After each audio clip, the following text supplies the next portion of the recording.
So I want to start with a general question, and then I'm going to alternate each one of you questions about your presentation. But what I want to do is that most of you, if not all of you, know that Chris Robb is a musician. But you don't know that also Robert Loss is also a musician. And I bring that up for two reasons. One, because one of Prince's genius, and I think his gift to us, is that Prince understood more than anybody that human beings are really pie charts with multiple slices. And through what he did, he challenged us to explore all of our multiple slices. So I think it's important that the artist also become the scholar. So please give these two artists a hand. Because as artists, people often talk about what we do and they don't know what the hell they're talking about. And it's important that both artist and scholar be one and the same. So with that said, I'll begin with Brother Lawson, then I'll come to Brother Rob. So, no, in fact, this question is actually for both of y'all. No, y'all good. This question is actually for both of y'all, so I want both of y'all.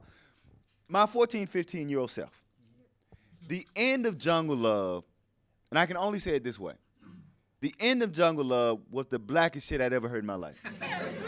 Like, we all know what I'm talking about. At the end, one more. That's it. Shit, I remember 14 going, oh, hell to the yeah. Where is more of this? Building respectfully on that. How do you guys respond to the notion that the time was Prince calculating with them to hold down black radio while he went off to do some other things? And so answer that however you want to, in affirmative, in the negative, or however. What do you think about that notion of that's one of the ways that he was calculating and using the time? Brother Lawson, then Brother Rob. Did we get your mic?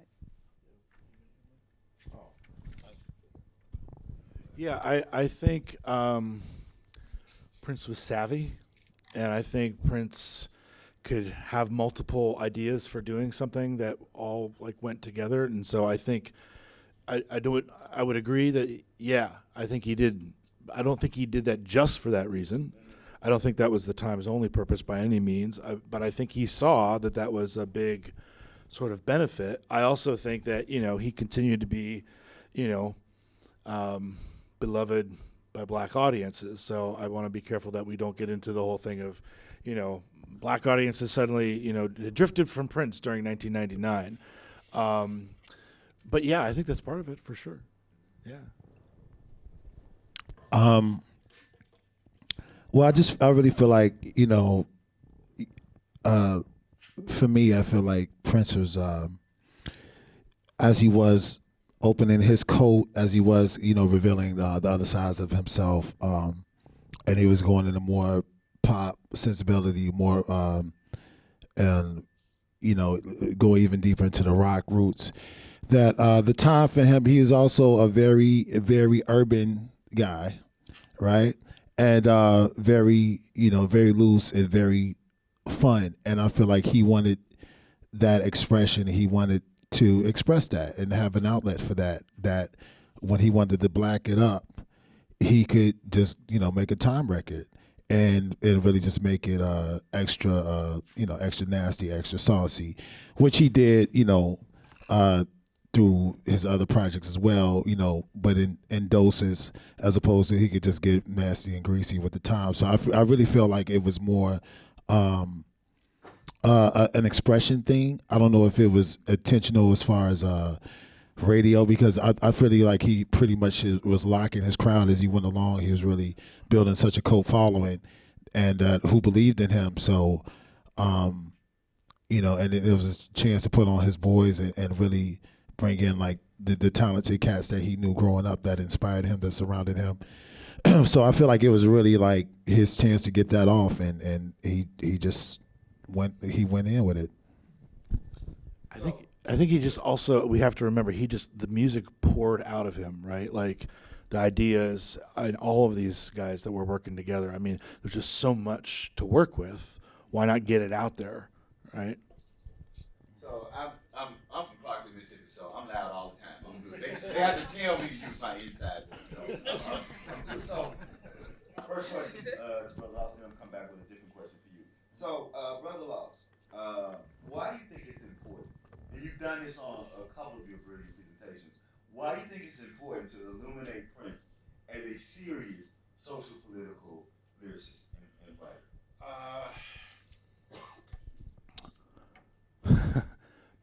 I think it gets overlooked, and I'm just going to be blunt here, by white audiences often. I think it does. I think white audiences gravitate toward Prince as like this like romantic figure. And, you know, I think they don't pay enough attention to the nuances of some of the political thinking. And when we could talk about like what political means, but the nuances of his thinking throughout so many songs, like Ice Cream Castles, like Uptown, stuff like that. So, I mean, I think Prince fundamentally saw a world that needed to change, and he wanted to help push it along in a way that we were all part of it. I think he believed in that from a very young age.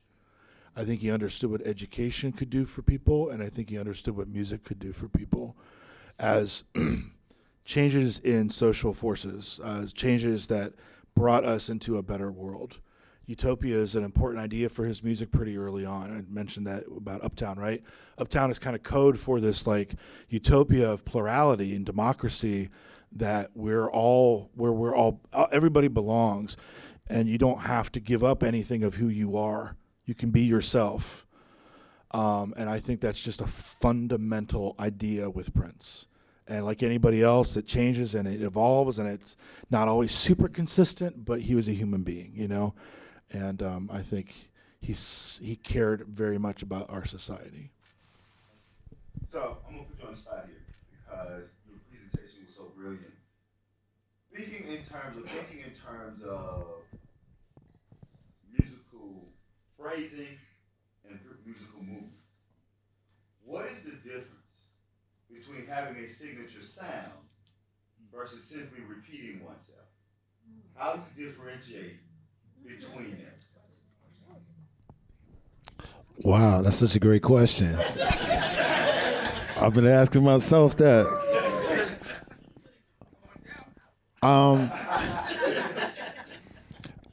I think that the sound that an artist creates is somewhat by an accident. And what I mean by that is that your circumstances. If you have $2,000 and you want to make a studio, you're like, okay, what can I make? What can I purchase with this $2,000? You know what I'm saying, man? Get a drum machine. What drum machine cost, $500? What cost $1,000? Get a mic. So you kind of end up getting what you get, the tools that you get to create within your studio.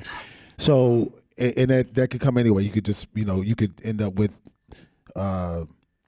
anything. Somebody could give you a keyboard, or like the stories that the legends that behind people's studios, how you assimilate, how you get a certain guitar, how you get a certain drum machine, how you get a certain keyboard, a certain synthesizer, and you incorporate. You're finding that what you like, and then there's things that you find in the sounds. You're like, okay, this is kind of dope. I actually like that, and you might subsequently come back to that sound on another song, or so I feel like that's kind of how the sound is created. And then there's the inspiration. There's a person that you admire, like you're like, okay, I love Jimi Hendrix, so I'm gonna like throw a little bit of his energy in there. I love D'Angelo, so I'm gonna like do some of his, but you borrowing, some of the recipes from other artists, and just kind of doing your own thing with it. But also, as far as repeating yourself, try to avoid repeating yourself. I think as long as you're staying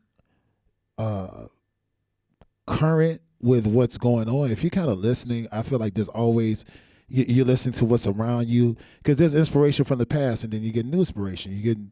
Prince was constantly, as we know now, like listening to everything. And you talk about, DJ Premier talked about how when he first D'Angelo first introduced him, he was I guess playing pool or something, and Premier was a big DJ. Premier is a big Prince fan, and D'Angelo introduced him, and he kind of surprised him, because he knew that, and then he meets Prince, and then Prince was like, yeah, I love I forget what album he mentioned, but the one Step in Arena album, and so he was like, he was like, and then Premier was like, what, and he was like, yeah, I told you he knew what Prince know what's up, right? And so to me, that just says that he had his ear to the streets through this time. He was listening to hip hop, even though he didn't gravitate to hip hop initially. He was starting to see the value in it. I feel like he ended up taking a deeper appreciation for West Coast, because I feel like that the West Coast hip hop, like that sound, kind of creeped into a lot of his recordings, and more up tempo, of course, at times, but. He just was pulling those in. So I feel like as long as you're, even if you have a sound, as long as you're continuing to embrace what's new, as George Clinton says, embrace the youth, and the youth will embrace you. So if you're channeling some of the new stuff, and even Miles has said that, he said, you take what you like, what's new, you take what you like, and you leave what you don't. And in that way, you stay evolving, and you stay, okay, cool, let me try this. Okay, I still got some of my old sauce. I'm going to put that in there. And I feel like that's how you kind of keep repeating yourself, but keep your signature sound. Check. This on? Evidently, my country voice wasn't loud enough for the feed, so we got to think about the folks online. Brother Loss, do you draw any parallel between Joni Mitchell's Done One and the persona of Morris Day? And if so, in what ways?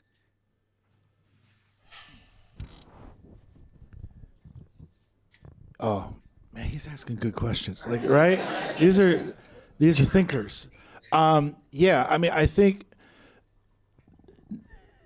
there's a slight attempt by Joni. First of all, let me just say Joni Mitchell's blackface and that whole sort of hipster sort of like attempt was ridiculous and stupid to do. I look at it. I've seen and I've now read a number of like sort of like defenses that she gave of it, and I'm like, nah. She showed up to a party one time. I think it was J.D. Souther's party, dressed as that character, and so like that's kind of what started all that. It was like a private thing. I think Morris is so much more, so incredible. Even as a persona only, he has, and this is what we were talking about, I think, what they were talking about in the roundtable, that he's got so many levels to what he can do. It's an incredible, incredible thing. So I just would never want to like put him anywhere. Maybe would it be fair to say that hers is more of a caricature? Yeah, absolutely. Okay. Yeah. Whereas I think more, yeah, and I think some people say, well, Morris, what he plays kind of a caricature, but I think in his performance he gives it so many nuances, and some like the ability to be sort of like sexist, right, with his character, but also to play it off as comedy that's on him, right? Like the point of that so much is that he's kind of like they're sort of making fun of him to some extent. And he plays it off so well, and yet he's also like smooth and cool, and you want to be Morris, and you want to you root for Morris too to some extent, right? I don't know how. I'm interested to hear how people reacted to the characters in the Purple Rain film and how that affected our perception. And also, I think that might be a generational thing, and maybe, like I was not as familiar with the time before I saw the film, right? So like my reaction to the time initially was very much determined by who they were in the film, right? Like, and who Morris was. So, yeah. Okay, good. I'm going to ask you two questions. You're not going to answer the first one. Because the first one is just a personal privilege I'm taking, and I just want it on the record, and then we'll talk about that later, and then I want to get to some of these really great questions too. So the first question that you're not going to answer is, can you talk about the blues DNA that is in both My Draws and Don't Wait For Me? You're not going to answer that because I want to be fair to the people that's online, so that's a personal privilege. I just want that in the record of DNA, because as you rightfully said, those who haven't read Morris's book, Morris said that, look, when I met a teenage Prince, he had already mastered all the blues masters. And I think it's important that people know that blues runs through the Minneapolis sound. And if you don't, get the damn wax out your ears. Now, so let's get to the question I want you to answer is, it's a great question. I think this is by Brother Ricky Wyatt online. It says that Jesse Morris and Prince all played on this album. Could this album be viewed as Prince loosening the reins on his side projects? So do you see that with Jesse being added to the fold, that Prince being more encompassing of allowing other people to partake? Well, the energy I get from hearing Jesse and the cast of Morris talk about it is that that was basically why they left Minneapolis or left, start working with Prince, because they wanted to be creative. They wanted to be, flesh out their own ideas and get paid for them rightfully.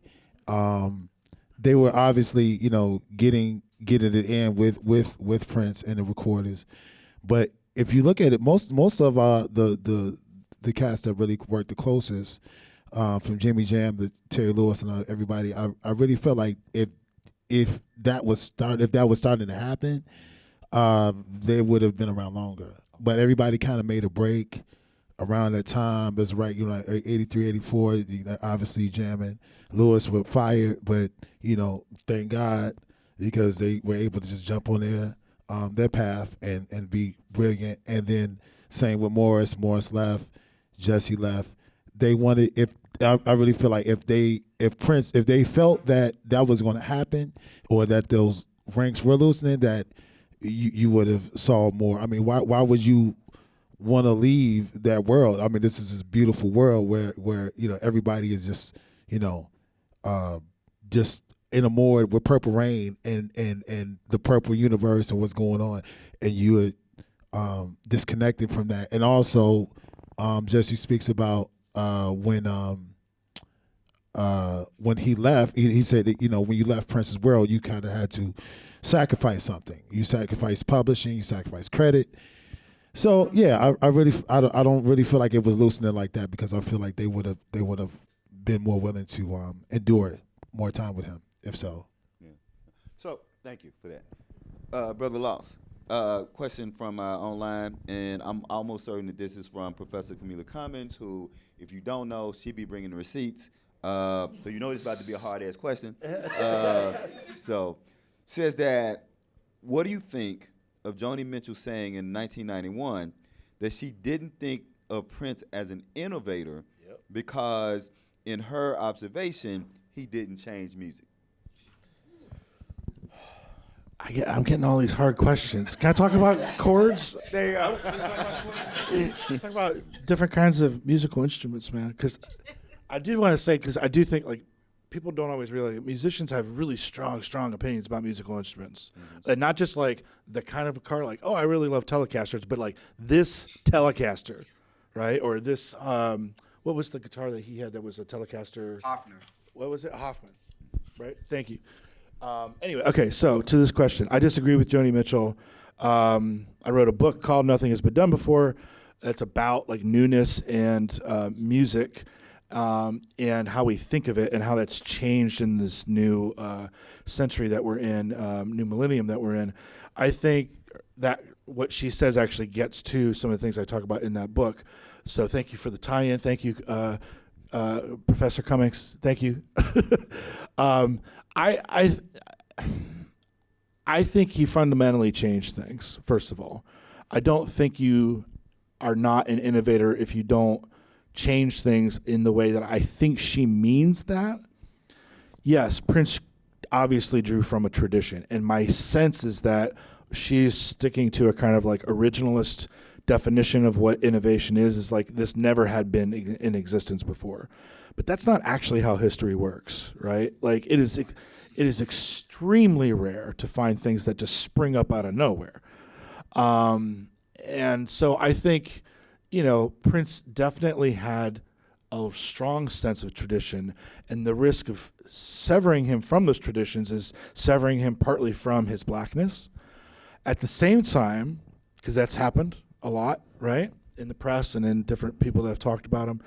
At the same time, he was an innovator because he opened up new combinations of musical instruments, new combinations of songwriting styles that fundamentally changed what popular music, broadly speaking, is and could be. And I think the other thing I would think about with innovation, I'm sure Joni Mitchell wasn't thinking about this in 91, was the way he thought about the music industry, right? The things he anticipated. And Law and I were talking a little bit about this, and just like how he was a forward thinker, and some of the other things that we were saying about, how he did business contradicts some of those things, right? Like how he treated people in the 80s. Right. I think he really regretted a lot of that by the time he was older, by the time we're talking like the 2000s and 2010s. So, but yeah, I think he was also an innovator in how we get music to people. So, yeah. What year did she say that? 91. 91? Okay. Yeah. So I'm going to make you, this last question, I'm going to make you play with one hand behind your back. Because I'm going to narrow it. Because I know if I did the whole spectrum, you could do it easily. I'm going to narrow it just to Ice Cream Castles. Okay. And so as a musician and songwriter, what either songs, movements, or moments resonate with either the way you play or the way you write from that particular album? And why? Give us one example. Reiterate one time. Say it one more time. Yeah. So, looking at the songs, moments, or movements on Ice Cream Castle, which of those things from that particular album resonates with either how you play as a musician or how you write songs? Wow. It's hard. Yeah, you get silly. You get hard questions. No, you ask very reflective questions, and it's beautiful. It's really dope. The first thing to me that stands out is probably the bird, because I just think it's one of the funkiest moments ever captured. It's just, this world where, I feel like the reason why we love Prince's music so much is it was just so euphoric. And when everything just filled up, when all the synths are really going, he's got the high synth like on America. And okay, my bad. You told me to stay in this realm in Ice Cream Castle. You just said that. So, but my whole point is, The Bird is one of those songs for me where it's just a very euphoric vibe, and it's just so those chords on the end are very. That's kind of like a go-to for me when I'm trying to when it just gets nasty, and when I'm playing with some cats and we're just digging in there and we're trying to take it to church. That's kind of like something a card I keep with me. It's like, let me go to my bird chords, let me go to those synths. They're very influential to me and our approach playing. And yeah, that's the thing. I mean, I just feel like that's just the peak like there for me, musical, when you can't go wrong with that energy, those synths, with those synths, that synth brass that they play on there, and just playing those 6 chords, the minor 6 chords. And just, it just adding that on top of whatever you're doing. It's just, I keep a piece. I let Minneapolis was one of my teachers, so I always kind of keep that. No matter what I'm playing, that stays in there. So in these last 4 minutes, Prince fans are so smart that they ask the craziest damn questions. And then after you laugh, you go, oh shit, that's really smart. Mm-hmm. So there's one question on here. I'm just gonna read the question. But it says, what is the importance of Jesse Johnson's pink suit on his emergence as a songwriter? Right? That's a funny little throwaway line. I get it. However, here's something we forget. Remember, the suit was offered to somebody else who didn't take it, and Jesse said he took it specifically, and these are his words, because I know how dog Prince kept the stage. That was the only way he was going to see my black ass on stage. Now, why is that important? And I don't know if it was, because these great, they run together, but this is important because, it was either you, I think it was you, that, remember, Jesse has been really clear about Prince used to laugh in his damn face. That pink suit was also the moment that Jesse knew I need to step the F out as a songwriter and take mine and go for mine. Preach. And so while that's a funny joke, I really do think that style and fashion is always emblematic of our social, political, and artistic desires. Jesse stepping into that pink suit was Jesse stepping into himself like, you motherfuckers gonna see me. And you at some point you're not gonna be laughing at me. So I wanted to address that because again, that was a very funny question and kind of throwaway question, but also kind of got at the heart at what Jesse's journey was. So in the last 2 minutes, I want you guys, in whatever way you want to go, start with Brother Lawson, then with Brother Rod, about why do you think that Ice Cream Castle is an important album that should be remembered? So, for me, it's important because the music is great. Back to the round table. I think for me, it's probably my number 2. I don't. And this is so hard. Pandemonium might be number 1. I don't know. But also for me, I'm really interested in the history of Prince's career and and tracing the evolution of his thinking and his work. And this thing I'm working on is about sort of his work under the situation of racial capitalism. And I think this marks an endpoint of the classic time. And even by this point, it's not the classic time, right? Because, I think for me, it's where it sits in history. I think this is a very important moment. I think,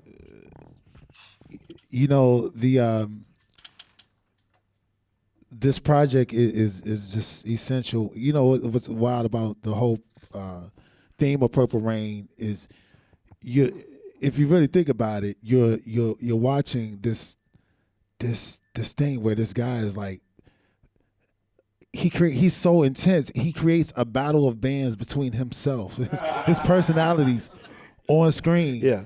And just like totally creates this monster, and it did become like reality. It became like a thing where he was intimidated by his own creation at times.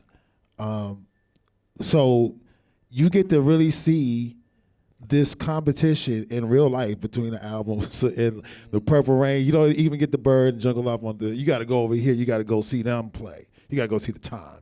And so that, and as you say, of course, the Time, man, the brilliance of these people, these musicians, from Jimmy Jam, Terry Morris, Monty Moore, Jelly Bean. These are like, Jerome, Jesse. These are like some of the most important musicians of that time, the 1980s. And they were all super brilliant and very powerful in their own rights as musicians. So they're all like exceedingly talented and gifted in whatever they did in multiple areas. Mm-hmm. And so this like you said, it taps onto the fact that, even though you're not getting the original 7 from in the project, you kind of see it at its peak, and it gives you the entry point for those who don't know about it to go and find out about this. If you go back to what time is it, you go back to the Time and hear and just know that it existed. And this is like such a powerful band of musicians that they really held it down. And if you think about it, after that, there was very little. The following period, that's when music really kind of took a shift. It was way more hip hop took over, and there was more. The bands kind of dissipated, with the exception maybe Tony and Make Edition and stuff like that. So you kind of saw like the last of a band really being like, oh God, like we're really seeing bands on the screen, and these they're the coolest people. Like you really just they represented a very important style of cool. And for me, just seeing them in that movie, it's just a part of my walk. It's just part of my thing. I just know, like, when I come to the stage, that's what it's about. It's about taking it to the max like that. So it's very important to me because of that. And ending on your point and paying it forward. Nick Cannon is on record that the structure, not why it was created, but the actual structure of Wild 'N Out is based on Prince creating a battle of the bands by himself. And that he wrote many of the jokes that you hear people tell about him. He actually wrote those jokes because he knew, based on what he saw in Purple Rain, that if you could create that in a hip-hop generation, it would explode. And so the Wild 'N Out adversarial back and forth, in Nick Cannon's head, he's Prince and everybody else is the time. So those are another way that Prince's genius is paying dividends. And we'll end on this as we're going to give our thanks to these two in just 30 seconds. Come on, walk up. Is that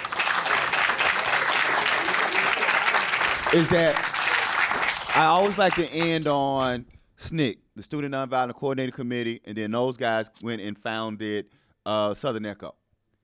SNCC said the definition of an expert is just somebody in our group who knows a little bit something more than us. There are too many experts in this room that's not writing and being on YouTube and putting it out there, because there are enough people telling the wrong thing about Prince's history, because enough of you all are not telling the right thing. So if you don't take anything else from all this brilliant work that Professor Duff is doing, and that what Brother Dean has been doing for years, and what so many other people have been doing, you have an obligation to tell it straight and tell it right, so it won't be fucked up when you leave. Please give it up for Dr. Robert Loss, Professor Robert Loss. Give it up for Chris Rob. Thank y'all very much, and I give you back to the hands of Professor Duff. Thank you so much for that brilliant, brilliant panel.